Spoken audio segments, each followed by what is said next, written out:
महाराष्ट्र में महायुति सरकार के मंत्रियों की मुबैना बदउनवानियों और मुतनाज़ा बयान से रियासती हुकूमत की साख को नुकसान पहुंचने के खिलाफ शिवसेना उद्धव बाला साहेब ठाकरे के कारकुनों ने आज शहर के ITI चौक महात्मा ज्योतिबा फुले मुजस्समे के सामने एहतजाजी मुजाहरा किया। मुजाहरीन ने ताश के पत्ते हवा में उड़ाकर और नारेबाजी करते हुए हुकूमत के खिलाफ खुला एहतजाज दर्ज किया।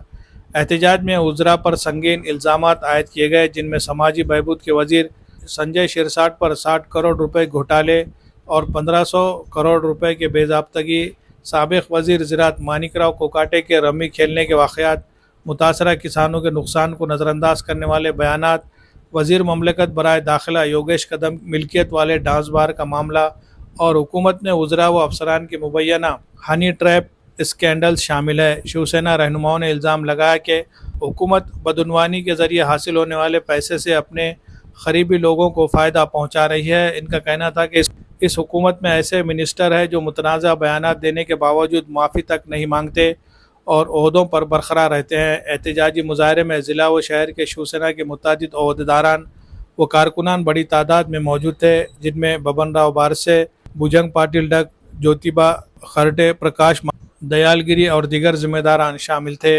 Bureau report MCN Urdu news.